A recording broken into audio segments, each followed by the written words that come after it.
सब सुन रहल छी लिटिल दिलदार के आवाज में। डीजे बादल राज, डीजे बादल राज, डीजे हमर मैया गे, हमर मैया गे, हमर मैया गे ददे कनी ज्ञान चढ़ेबो फूल माला मखान।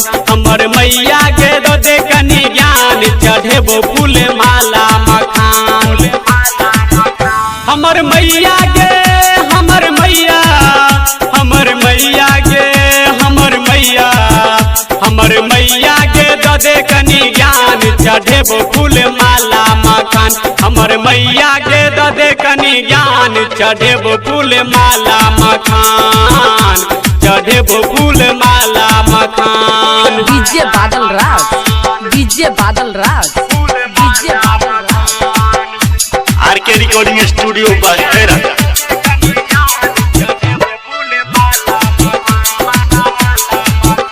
हम गेलियो पुकार मैया आब जो, जे लगेलियो जे भोग मैया खाजो।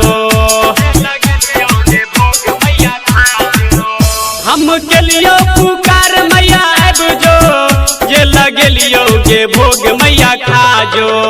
हम छियो नहीं, हम छियो नहीं, हम छियो नहीं मैया तोहर आन चढ़ेबो फूल माला मखान। हमर मैया गे ददे कनी ज्ञान चढ़ेबो फूल माला मखान, चढ़ेबो फूल माला मखान। चढ़ेबो फूल माला मखान, चढ़ेबो फूल माला मखान, फूल माला मखान, फूल माला मखान। मैया आबे में करी है नहीं लेट गए, अपना बेटा से करी है तू भेट गए। मैया आबे में करी है नहीं लेट गए, अपना बेटा से करी है तू भेट गए। हम छियो गए, हम छियो गए, हम छियो गए तोरे सनतान चढ़ेबो फूल माला मखान। हमर मैया गे ददे कनी ज्ञान चढ़ेबो फूल माला मखान, चढ़ेबो फूल माला मखान। डीजे बादल राज, डीजे बादल राज, डीजे बादल राज।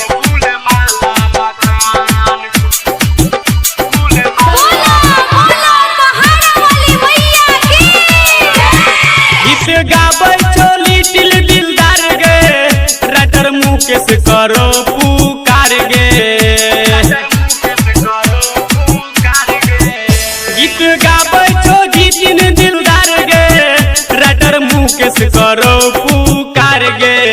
राइटर मुकेश के गायक लिटिल के, सुलिंदर अनिल के बुझी है नहीं आन चढ़ेबो फूल माला मखान। हमर मैया गे ददे कनी ज्ञान चढ़ेबो फूल माला मखान, चढ़ेबो फूल माला मखान।